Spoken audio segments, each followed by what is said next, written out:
300 mystical and frightening tales from around the world. That's what we're going to talk about today. From Bigfoot, Loch Ness Monster, the UFO phenomenon, curses, ghosts, unsolved mysteries. Well, today we have historian and author Tim Rayborn talking about his book, The Big Book of Paranormal. I'm Tony Sweet with Truth Be Told. Please welcome, for the first time to Truth Be Told Studios, the one and only Tim Rayborn. There he is, the paranormal god himself. Oh, please. How you doing? I'm good, thank you. Real good. Well, I'm excited. We're here to talk about your book coming out August 3rd, The Big Book of Paranormal. You've written other books, and we're going to touch on those at the end of the show. But paranormal is always a subject that people are scared to talk about, but they're so fascinated. They want to hear the stories. They have their own story.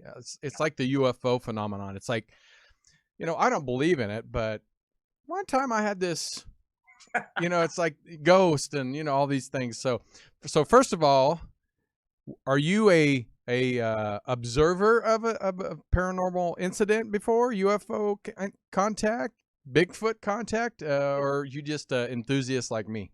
Enthusiast. I had a couple of odd pseudo-ghostly experiences many years ago in some old buildings in a college that I was at, and there were rumors that the third floor of the hall, this one hall, was quite haunted, and somebody that actually lived there would say that they used to hear footsteps outside all the time late at night, and they would open the door and look out of their bedroom, and there'd be nothing in either direction, and you could see right, a long distance in both ways. And I remember being on the third floor a couple times and hearing strange sounds when I was fairly sure nobody else was up there. Now, it could have just been the old building, creaking and settling. Right, it was an old building, but it was a little inexplicable because they just kind of came and went very quickly, and it sounded like somebody was moving or doing. But that's about as close as I've gotten, it was enough to pique my interest, definitely.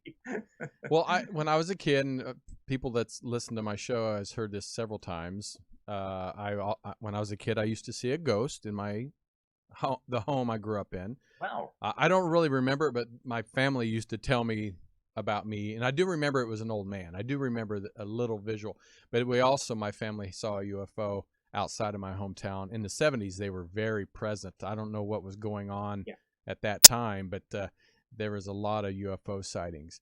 But, I mean, a lot of people have perked their interest, but not necessarily did the research to put it on paper and in a book. So what made you want to write this book?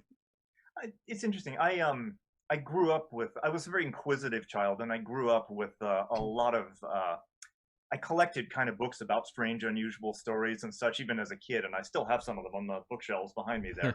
And a lot of them were, the standard usual stories about UFOs and Bigfoot and such, and I just really ate them up. There was just something about them that I found really fascinating. So it's always been a kind of hobby of mine. I'm a historian and a professional musician by training, by academic training and such, but there was always like this urge at some point to do this. And what I wanted to do with this particular book is write something that was actually a little bit more geared toward younger readers. I would have loved this book when I was a kid. And so I thought, well, if something for, maybe ages 9 to about 12 or 13, something that would be like a nice anthology that has a lot of the old classic stories that a lot of people already know, but also has lesser known things or internet rumors. I have a whole chapter devoted to strange internet urban legends, for instance, and various things like that. So I wanted to include the biggies, the ones that everybody knows, but also things that are kind of strange and unusual. And I like stories that are particularly strange. The weirder, the better. I mean, everybody talks about how they may have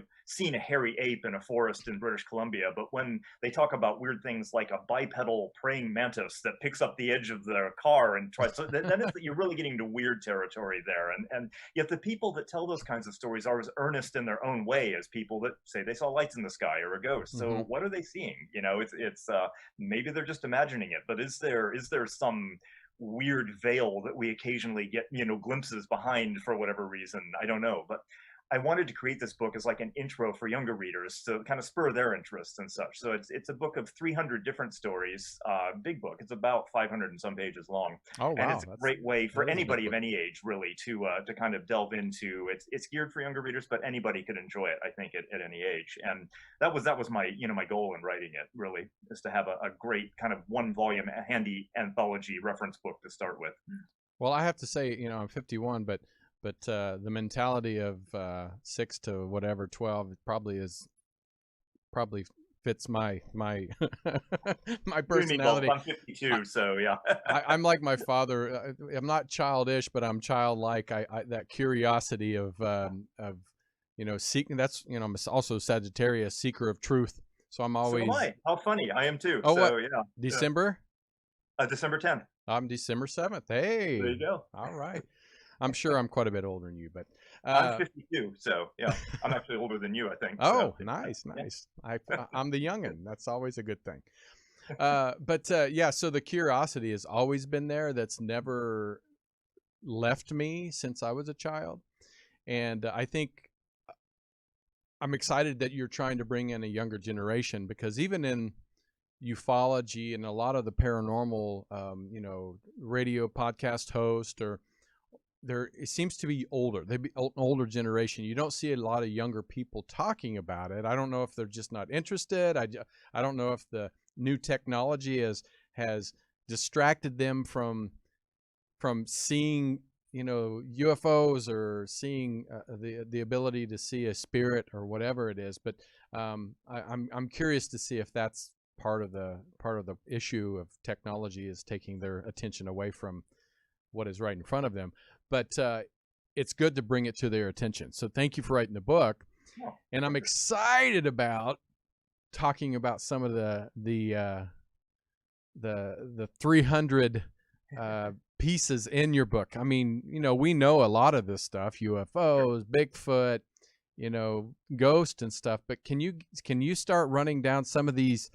Well, actually, let's see. What did you start with? What was your first research of the book? Was it just stuff that you knew about, or was it something that I kind of picked the stories that I know and everyone else knows and kind of did a little research on them. And, I have my own collection of books. There's internet resources, there's library resources. So I tried to pull together, things from a variety of different sources.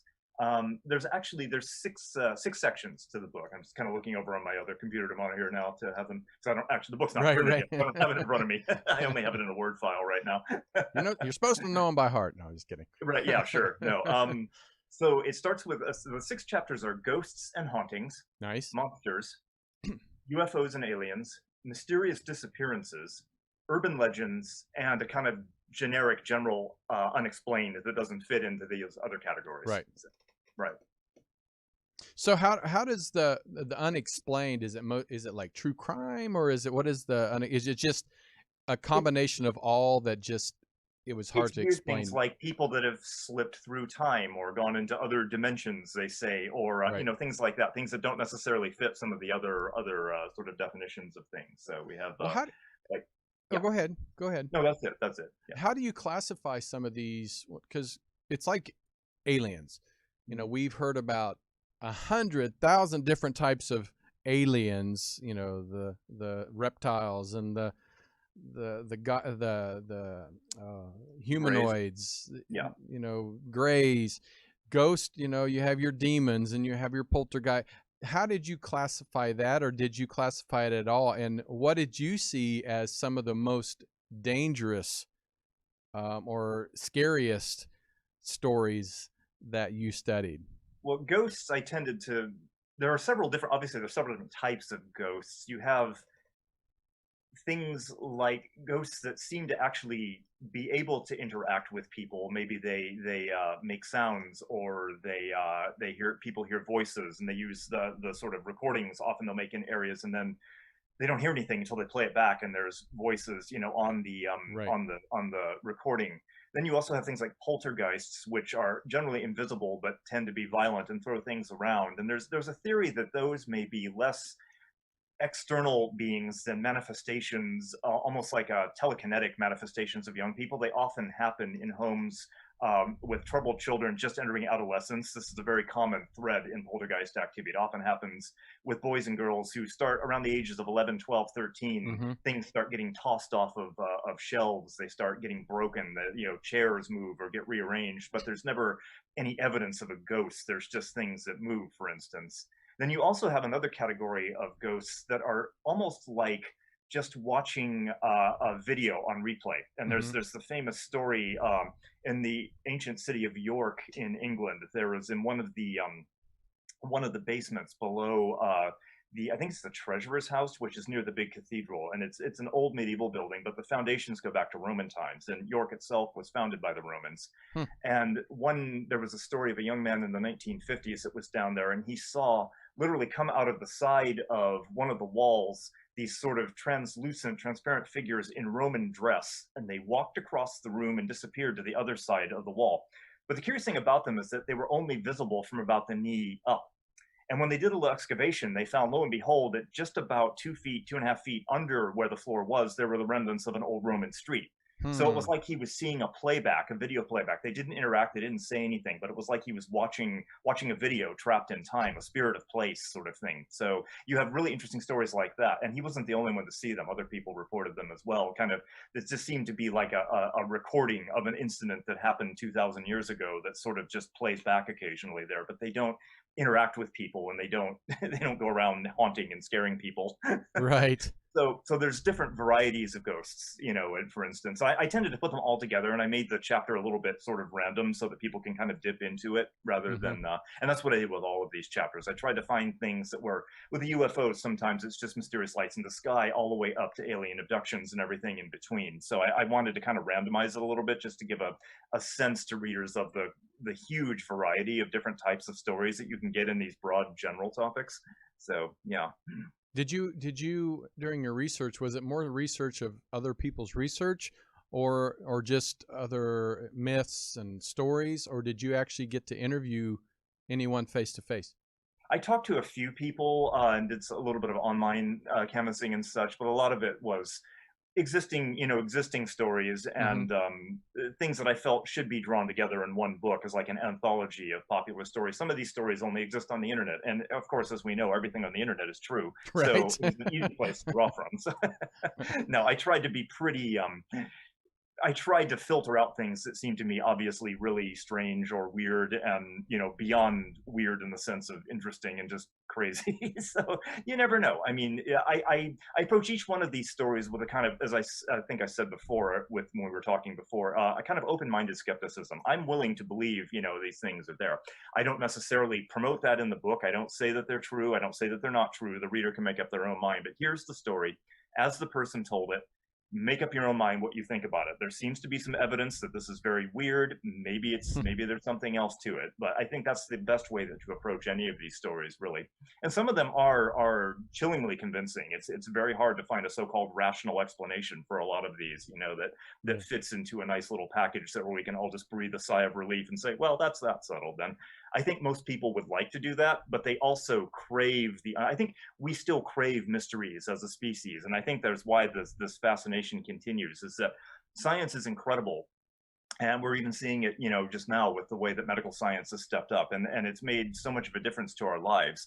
But I think there's also a sense that we don't want to eliminate all the mysteries. We always need a new mystery to solve. And I think as we discover things about the universe and the world, and those are stunning and amazing, and we're watching helicopters fly on Mars, and it's mind-boggling that they're running this little helicopter 120 million miles away on another freaking planet. That blows my mind.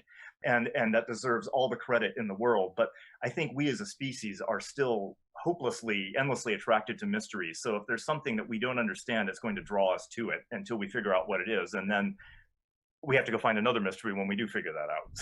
So. Why do you think human beings are so curious about the mysteries and the unknown? I mean, I think it's like a cat. Of an early survival instinct. I think, we had to, what is thunder? Where does fire come from? What is that sound? Why does, I think it's, we wanted explanations for those things so that we could get a sense of how to control them, or at least not be hurt by them. Like you hear this loud booming in the sky. You have no idea what that is. Is that an angry god? Is it something else? Yeah. I mean, I think a lot of this is deeply rooted in survival mechanisms and such. The more you can solve the mysteries around you, the safer you and your group are going to be in the long run. So yeah, you don't want to leave something unsolved because that represents a potential danger. So that's my personal theory. I have no idea if evolutionists agree with that or anthropologists, but it seems to me that that could be, one of the reasons anyway. Well, what is your thoughts on through your research? Has it changed your mind on um, Christianity we call heaven, or the another fifth dimension, or life after death? I mean, has it changed your mind, or did it just enhance it, or be more skeptic of I honestly, yes. to all of it? Yeah, I think you can make, again, good arguments for some things, and there's also good arguments against. I'm not myself particularly religious. I remain open to various ideas, but you Right. see that people all over the world, and going back thousands, if not tens of thousands of years, have sought sort of metaphysical explanations for things. And you can make the anthropological argument that these are just explanations that people came up in the absence of science. We don't know Right. why thunder works, so we're going to say it's an angry thunder god, up there, until we figure out, oh, it's actually a byproduct of lightning, and lightning is caused by this chemical process and such. And so again, we peel away that mystery, and but it seems like as often as we peel away mysteries, there's still more that remain, and the ones that remain are so weird and strange that they don't quite fit into the test tube of science. And it's one of the reasons I think a lot of science avoids these things, is because there aren't really good explanations for these, and so it's easier to just dismiss things and say, well, that's just someone's imagination, or it's just an urban legend, or whatever. But everything eventually, a lot of things that we know now were one time hugely unexplained. Even the cause of disease, the cause of Right. you know finding out that penicillin kills bacteria. We had no idea about that 100 years ago. So there's always room, I think, for more things. So as I say, I like to remain skeptical but open-minded to things.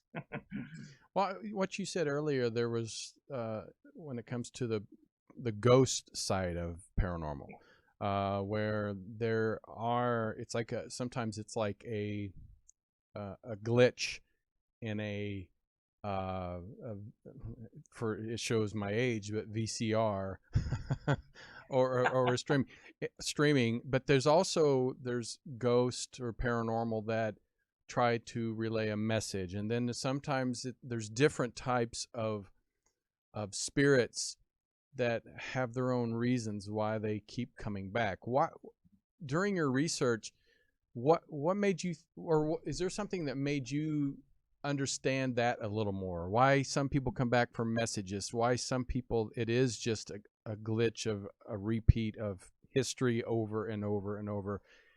Why do you think that is? It seems like a lot of the ghost stories that are people trying to communicate is that they were victims of crimes, Hmm. murder, something. It can be that they're unhappy with something. Sometimes some paranormal researchers say that these people died so violently they don't even realize that they're dead. Right. So there's that element.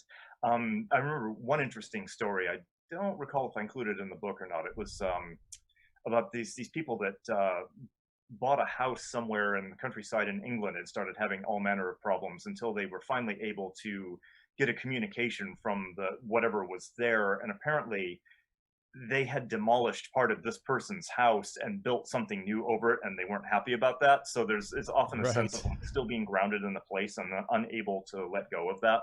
There's often sort of anger or resentment or fear tied with those sorts of things. So I think yeah, when you see those sorts of communicative things, often tend to be there's a problem that still needs to be solved. There's a wrong, a crime that needs to Right. be solved, a wrong that needs to be avenged, that sort of thing. So yeah. All right. Well, let's. I'm going to move over to a topic we just talked about this several weeks ago. A couple of weeks ago was Bigfoot, Sasquatch, abominable snowman. All the big another big mystery that we've heard about since from the beginning of time. Mm-hmm.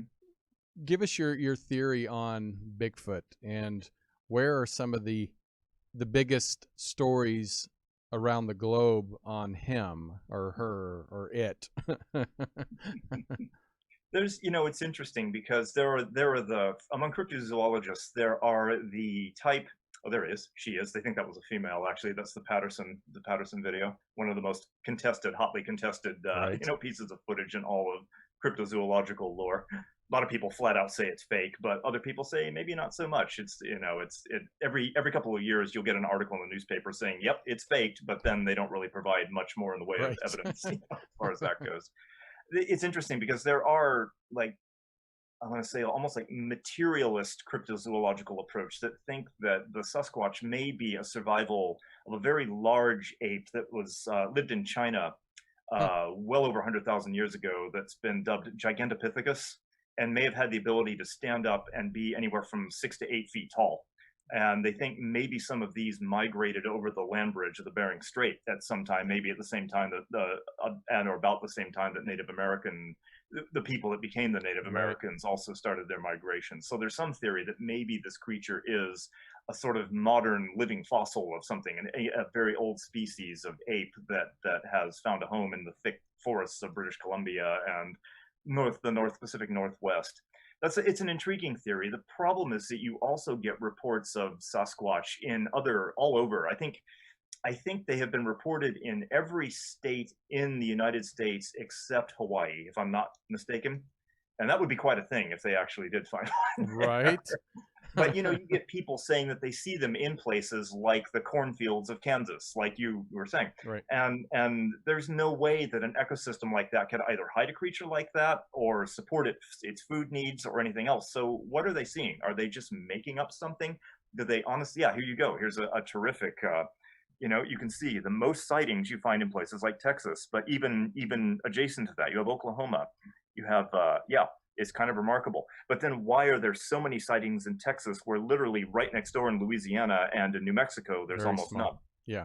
It's really strange. There isn't a lot of logic to it, and it's interesting. So that may say something about the culture of the people that live there. It may say something about local myths and legends. We don't quite know, but there are a lot of strange paranormal activities associated with Sasquatch as well. People have claimed that they've seen them, and then they've just sort of vanished in front of their eyes. They've claimed to see almost like UFO lights, hovering above them at the same time that they've seen them. So it seems like there may be more to the story than it just being a survival of a living fossil, Right. basically. So we don't know. It's the Yeah. more you scratch the surface of these things, the more mysterious they actually become. There's a cryptozoologist who I'm sure your listeners know named Lauren Coleman. He's Hmm. probably one of the leading cryptozoologists in America, and he's Right. done a lot of research into these kinds of things, looking at coincidences and place names and how parts of the world, the country and the world that have similar place names will see similar types of unknown creatures, and even people with similar names will see things often separated by hundreds of thousands of miles or even decades. Somebody with the same name will have seen the same kind of creature in two different parts of the country. So it's like a weird kind of glitch in the matrix. Going back to glitch in the matrix. It's Right. like the programming code in the simulation occasionally goes haywire. And again, well, is that it? Is that what all of this are? Ghosts like matrix glitches? Are these things random Right. things that some simulation is putting in? There's a lot of weirdness that just doesn't make a lot of logical sense. So yeah, the more you delve into, certainly into cryptozoology, the less it seems just like unknown animals, and the more it seems like there's some really weird things going on here. So yeah, that's one of the fascinating and frustrating things about it. Well, I know my sister and her husband, they used to do clamming, Okay. and freshwater clamming. So I didn't even know this, but apparently the freshwater clams they use and grind it up and make it, in some type of medicine. I don't remember exactly what it was, but that when they were out clamming, they did say that they saw an upright, um, hairy, humanoid-looking ape kind of shaped, whatever it was, running through the woods. I Hmm. mean, that was the only time they've ever seen it, and I'm sure that's probably not had been counted as a sighting. So I'm sure those numbers would be a lot more if people would actually come forth and say they saw something. But a lot of people that over the years have thought about, like you said earlier, a lot of UFO sightings when Bigfoot sightings are around. That some people think it could be a part of the different race of aliens, Hmm. and that's Hmm. how they come and go so easy, or you know, you know, interdimensional traveling or something. You know, they don't know, but I find that fascinating too, where it used to just say, oh, it's like you said, an ape-like that's been around for millions of years, and because it's hard to believe that something that big can keep off the radar for so long. Yeah, it is an interesting theory. Yeah, and the more you, as I said, the more you delve into these things, the more you find these kind of weird anomalies and such. And that's true even with the UFO phenomenon. The most popular explanation of it being just aliens coming here to conduct experiments on humans and such is it's a good cover. But when you scratch the surface, you find all sorts of Right. what Whitley Strieber likes to call high strangeness, things that are so bizarre that they just like defy logic, and yet they seem to be part and parcel of the whole phenomenon. So it's like a lot of researchers, I think, conveniently ignore the stranger aspects of a lot of these types of stories and just focus on, because I think the mind wants order. It wants to be able to categorize things as this and not that. And I think that but we have to include some of the stranger things as well. Those shouldn't be ignored just because they're inconvenient. Right. Yeah. That's what they always said about me. Be proud. Well, you know, another thing, when I was a kid, back in the 70s, early 80s, we heard a lot, especially like I don't know if you remember, I can't remember the name, Leonard Nimoy's. Oh, In Search of. Oh my God. I loved that show. Me too. And I remember the Loch Ness Monster. They talked about that. It's funny, we don't hear about the Loch Ness Monster at all anymore. If we do, maybe it's more local. But what did you find out about the Loch Ness monster or anything that's similar to it around the world? There are a lot of lake monster stories around the world. There's a bunch of them in the United States. There's some in Africa, and there's similar types of things. A lot of them describe sort of plesiosaur type animals that seem to have long necks, which leads a lot of people to think that they might be some sort of unknown version of a giant eel, which, you know, is entirely plausible. But then they also claim that they've seen things that resemble the plesiosaur's body. And a plesiosaur, for anyone that doesn't know, was a sort of brontosaurus-like dinosaur, but had fins and swam in the ocean instead of having feet and walking on land. And one of the theories, of course, was that, and that picture is, of course, is a fake. That's like one of the famed pictures from, I think it's 1934. It's been since proven to be a hoax, but this is what a lot of people have actually. That's what we're known to that picture for a lot of us younger people. Exactly. Yeah, you know, there have been serious scientific teams that have gone out to Inverness and Loch Ness and done sonar readings, and they have found some anomalous things. That Loch Ness is extremely deep, from what we know, and it's an extremely deep freshwater lake. And they have found the sonar has bounced off of things which are odd and seem to be possibly large living creatures, which means they could be eels, they could be some kind of large species of fish. We don't know.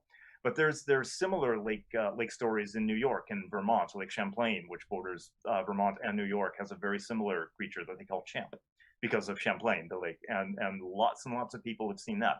Something that sticks its sort of eel-like head up out of the water periodically, and it seems to be huge, and then it disappears. So we find, and there's stories of those that go back centuries, often to even to the native peoples that lived there before colonialists. Yeah, there's your picture of Champ. And that appears to be an authentic picture. Nobody's ever, as far as I know, ever proven it to be fake. That was taken in the late 1970s by a woman and her family when they were vacationing at the lake. And she said this large creature just kind of floated to the top and popped its neck out. And she managed to snap a couple of quick photos before it disappeared again. So we find those kinds of things around the world. In Africa, and I think it's in the Congo, there are stories of a sort of miniature, they call it, Mokele Mbembe, a kind of small brontosaurus type creature that lives in the swamps there. So are these living dinosaurs? Are they like things that somehow have survived, you know, and we don't know. They could be. Right. Yeah. And like I said, it's funny that we don't hear about them much nowadays. I don't know if it's just because of popularity. It's like crop circles. It was like the big thing, and then UFOs come around, and then it's like this circle of like what's people are interested in, or maybe just what the media is interesting in showing us, and we forget about the other stuff. I think it comes and goes in cycles, and it's people are so interested in the latest trend, whatever that might be, that you know, that goes around. Remember, you know, a few years ago, it was all about Mothman again had been revived, Right. and Slender Man, which was an urban legend that some people claim wasn't actually an urban legend but was actually real. So you find these things kind of go in cycles, and they have a popularity for a while, and then the tabloids get tired of making up stupid stories about them, and they go away basically. Right. So yeah, there's like, I think we have both this desire to learn and to be curious and to explore mysteries, but we also have this need to be reassured that it is all fake, and I think that's part of the popularity of silly tabloid stories as well, Right. that are so obviously fake. So we have like this tension where we're pulled and, well, no, it's obviously fake, but what if it isn't? That would be cool. Yeah, but it's obviously fake. I think that's one of the struggles that we have as a society, wrestling with technology and rapid change, is that we still like to be attracted by mysteries, but we want the comfort and safety of knowing that they're just stories. Right. So Right. When we yeah, do find out they're exactly. true, we're like, oh my god. Maybe that's why the government doesn't tell us about the UFOs, because they don't know. They still don't know if we can actually handle it. I think we could. Nicholson, you can't handle the truth. Right. Right. It's Right. Well, it's that time to actually ask our co-host in the chat room, and so I wanted to bring my co-host in from the YouTube chat room. Joseph wanted to know what surprised you or shocked you the most during your research. Was there one thing or couple things that just shocked the hell out of you? Well, I did one chapter that was entirely about mysterious disappearances. And we're not just talking about crimes like somebody who goes missing, but like really strange, weird crimes. And that one I found interesting. And that wasn't even all of them. I put 50 stories in that chapter, and a lot of them are really, really strange, and they don't make any sense at all. And like people that just seem to sort of vanish. And I found those really interesting. Like how, even going back 20, 30, 40 years, it's pretty hard to just completely disappear. And yet there's a number of stories of people that just seem to, were they whisked away by aliens? Did they Right. go into witness protection programs? Who knows? But whoever got rid of them did a very, very good job of making them go away. And so I have a whole chapter devoted to mysterious disappearances, which I found quite fascinating. And it almost kind of seems to go against common sense more than some of these other things, really. So yeah, that was quite an interesting and even shocking chapter to work on. Unsettling too, like these normal people that just sort of poof and they're gone. You're like, right. Wow, could that happen to me? Was there, how sometimes people will walk into a home or a place or something, and the spirit sticks to them? Mm-hmm. Was there anything that you did research on that gave you the goosebumps, or felt like that, like there was an implant on you because of the research of exposing it, or no? Not personally, no. I think for me, as I kind of take the position of a kind of an objective observer, but Right. nothing it felt like particularly exposing in that way. No. That's good. Well, Which that's I'm fine with. right. That's I was gonna say that's probably a good thing. Exactly. All right. So Ease 417 EZE417 says, please ask Tim what he knows about the Hat Man.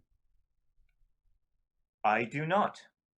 So sorry to say. I would love to know more about it. I will have to look that up. Yeah, I've heard about the Hat Man before, and I think actually we did a show on it. Oh God, long time ago, Mm-hmm. and I can't remember all the details, but a lot of people that's what they see. Huh. And the old woman, the Hat Man, the black-eyed kids. Black-eyed kids, yes, they are creepy. That's a story that'll send a chill down your back, definitely. What do you think they are? I mean, just from your own experience, do you feel like they're demons? Do you feel like, because it doesn't seem like a regular spirit? Mm-hmm. Mm-hmm.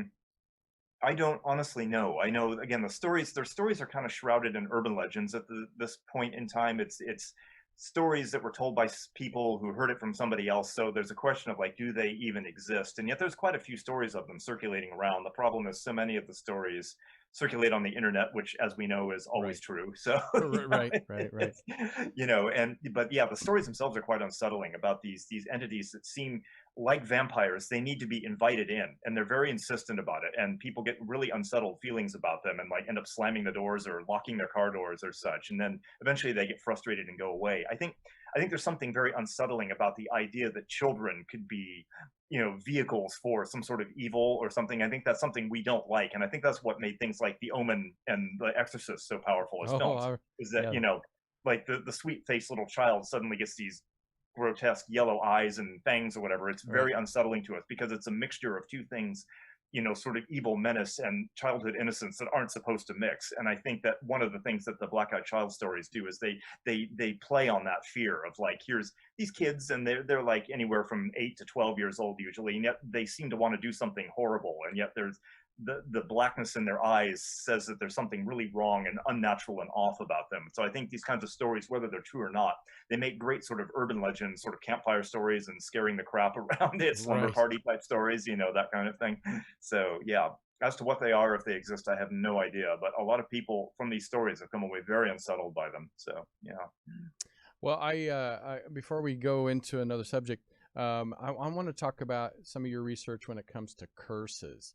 When what made you want to bring some of the curses into the Book of Paranormal, the Big Book? I think there's a wonderful idea about that, isn't there? There's a sort of classic sort of sense that you can say something or do something to an object or a person that's going to negatively affect them in the future, and I think that's a very old fear.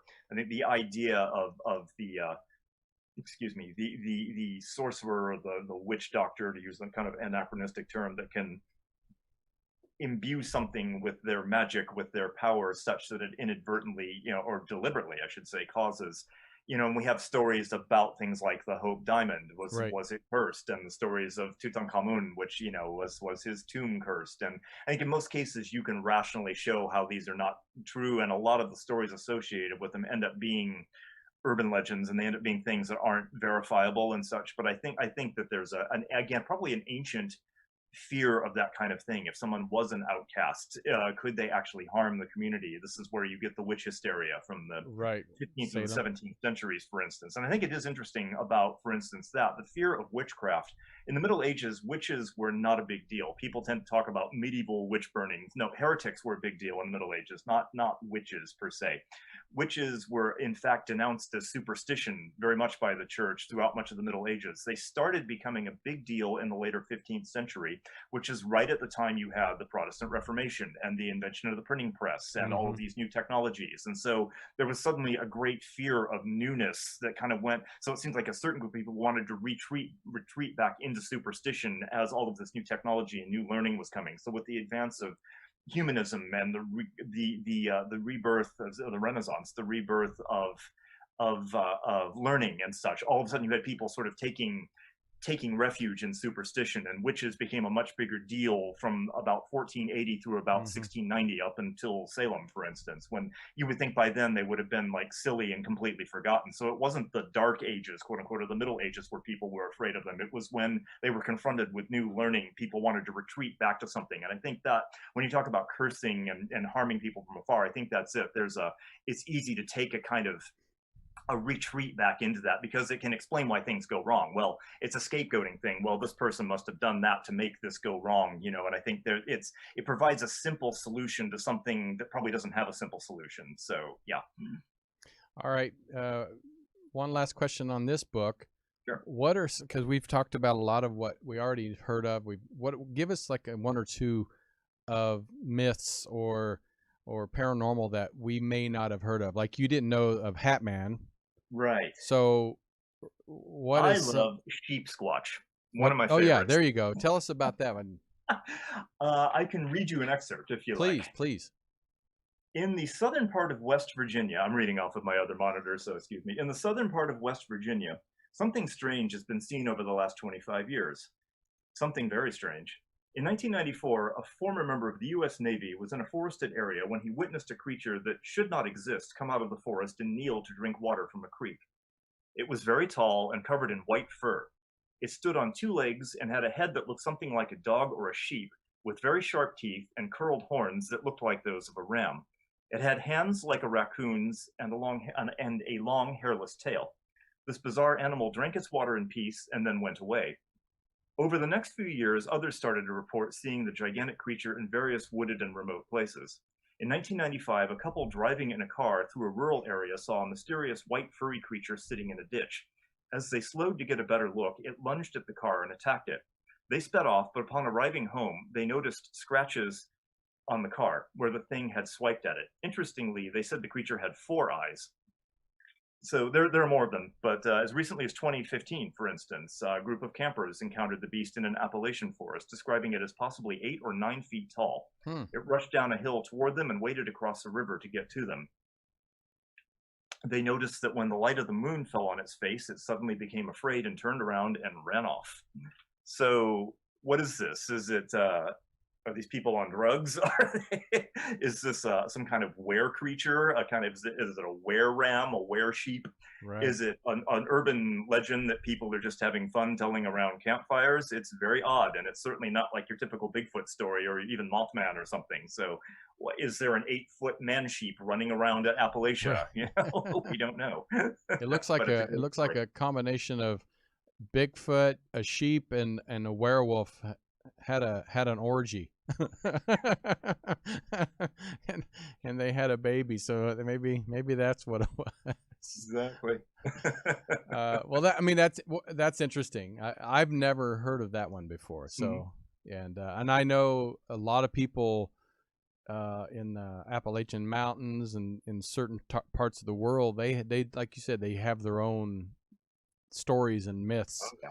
And sightings of things that we would have never ever. Yeah. Is there one location around the world that you saw that has more sightings of the strange and unbelievable than the other? There's a few hot spots. I don't know if there's any one area. There's a famous area in Massachusetts called the Bridgewater Triangle, which is a fairly small-ish area bounded on 3 sides by towns, and there's towns and villages inside it, but the people that live there have seen all manner of really strange things. It's not far from where the Dover Demon was spotted. Right.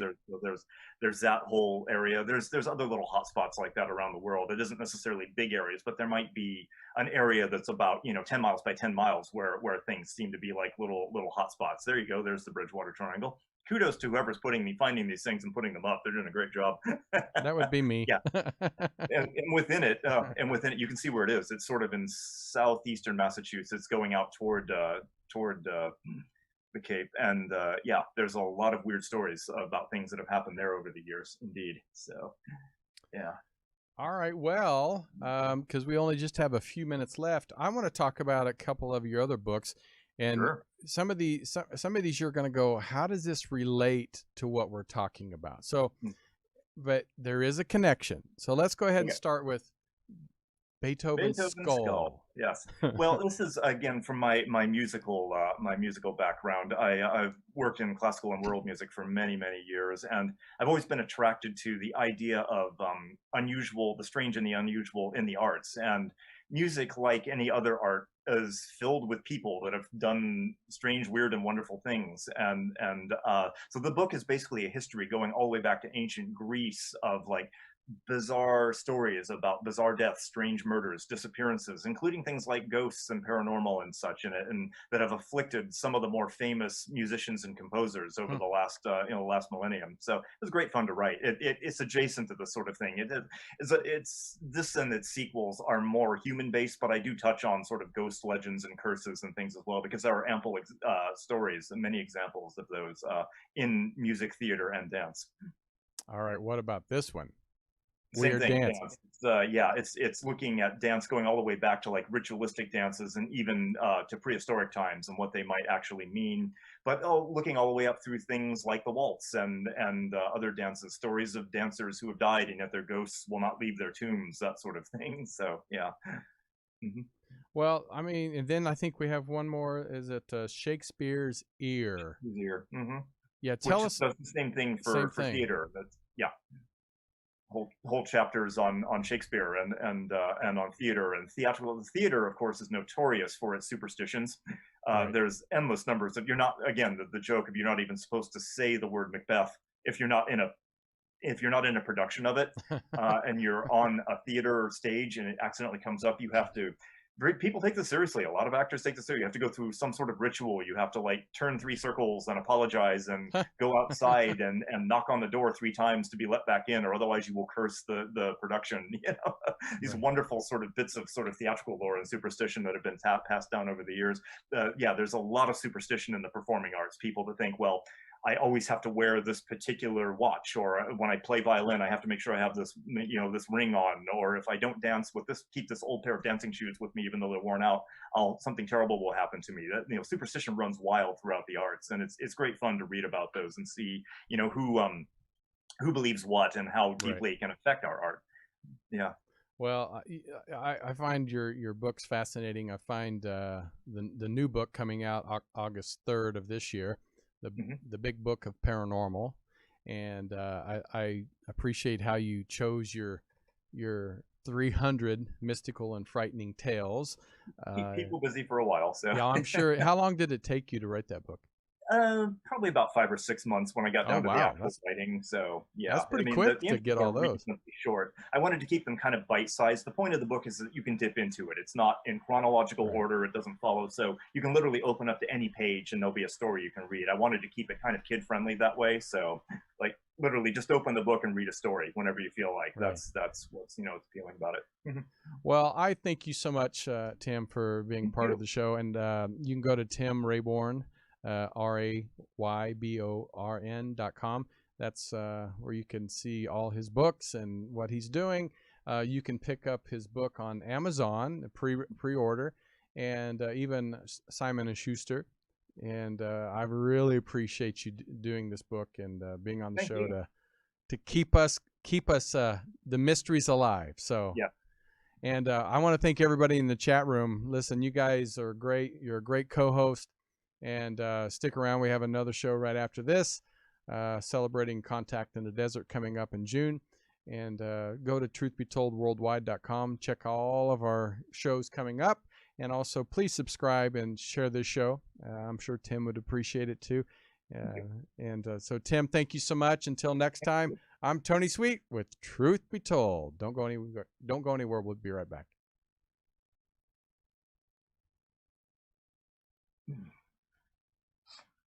All right, Tim. Thank you so much. That was a real pleasure. That went fast, and I appreciate you keeping up.